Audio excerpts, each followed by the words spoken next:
Vierzymy tam na to!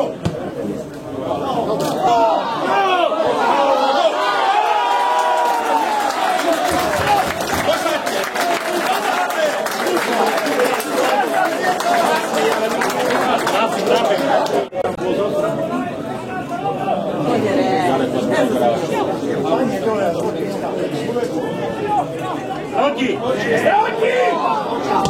Pozri sa! Ale nikto na ne nevystúpil! Nikto na ne nevystúpil, však to nemôže! Tak nakoniec ten zápas skončil remízou. Do toho zápasu sme vstúpili zle, nejakých 10 minút. Ale potom sa to ťahalo celý ten prvý polčas, lebo chýbala nám taká kvalita, všetko sme robili tak na poli a nakoniec, jak som povedal hráčom v kabine, že ten gól si pýtali. Ale do toho druhého polčasu sme išli jednoznačne s tým, že chceme s tým niečo urobiť. Podarilo sa nám streliť gól. Nakoniec sme išli aj za tým druhým gólom. Je škoda, lebo mali sme na to možnosti, dobré možnosti a musíme ešte na tom popracovať, lebo dobré mužstvo využil taký stav možno toho súpera, že ten súper už tam hral chvíľočkami, nehovorím krčovito, ale mali sme na to, aby sme ich zlomili.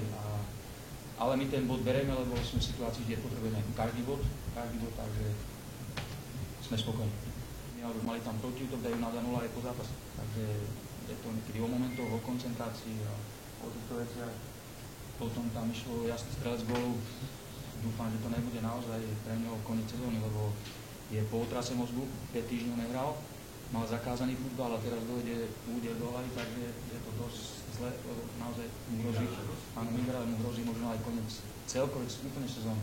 Prvých 15 minút hrali dobre, mali tam šance, vytvorili si to gól, nedali sme, potom super začal hrať dobre kombinačne, držal loptu, vlastne nemá žiadnu šancu.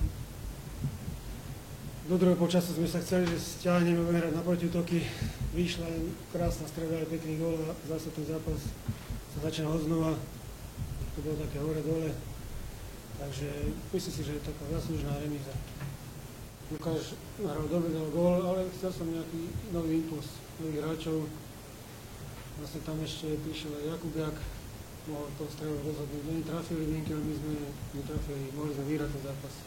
Ale nedá sa každý zápas vyhrať.